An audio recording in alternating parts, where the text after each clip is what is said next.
We can charge any type of vehicle. Vehicles will become cheaper to the consumers. The grid will be able to handle all this demand, and we can make the use of batteries and other materials more sustainable. Well, we are totally in the future, and when it comes down to technology and transportation, we have come leaps and bounds. The concept of the very first electric vehicle was out there in 1890, and it was first mass-produced in the year 1997. But now there's technology out there that can enable you to cut the cord. Wireless charging roads for EVs are all over the world. We have Israel, we have Sweden, Germany, we have Italy, and now upcoming is also France and Norway. But now that same tech is in the United States, right here in the Motor City. We are currently on 14th Street, where we installed our first quarter mile of inductive charging. It's a public road that eventually anyone will be able to use with the power of a system very similar to how you wirelessly charge your cell phone, stationary or moving. The coils are underneath the asphalt surface.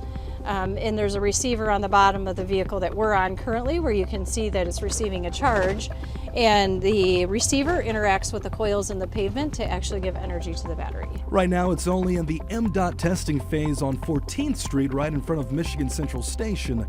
The company behind the work is Electrion. We can charge any type of vehicle. Stefan Tonger is the VP of Business Development with Electrion, who has a vision of seeing the wireless technology in every major road in the world. The vehicles will become cheaper to the consumers.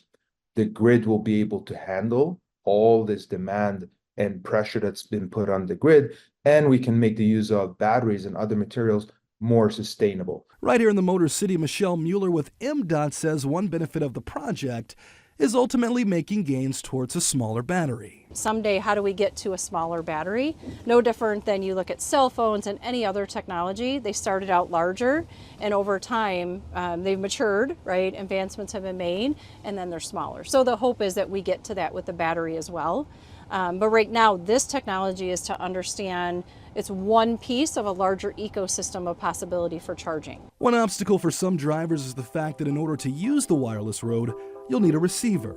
It won't be readily available for about another 2 years, and it's not exactly cheap. We're looking at bringing it down to, from a cost perspective, maybe $1,000 or around there. In a survey with 128 responses, 70% of people say they wouldn't be willing to pay for the receiver, but in the future, they probably won't have to. The long-term vision is that the receiver will be built with the vehicle. So when the vehicle is built, that the manufacturers, the car manufacturers will be building that as part of the vehicle itself. However, Michelle says it has its benefits, especially when it comes down to being used with mass transit. How can you use inductive charging?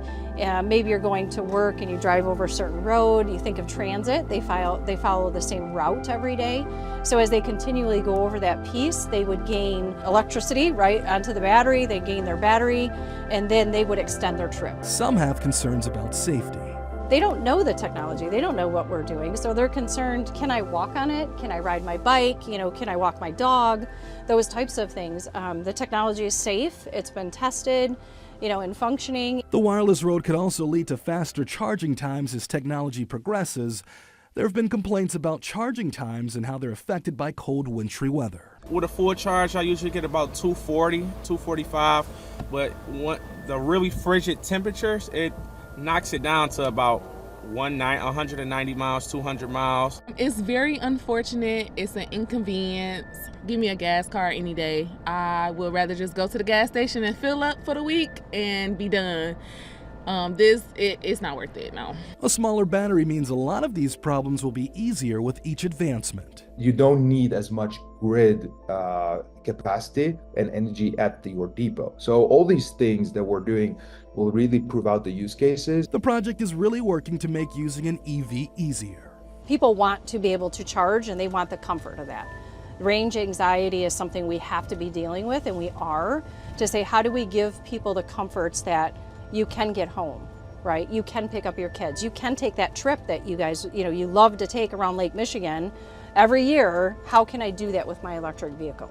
And our job is to give the confidence and work with our industry partners in all different spaces of electrification to say, you can do that. The hope and goal of this testing and project is to do away with these overall, but let's see what happens in the not so distant future.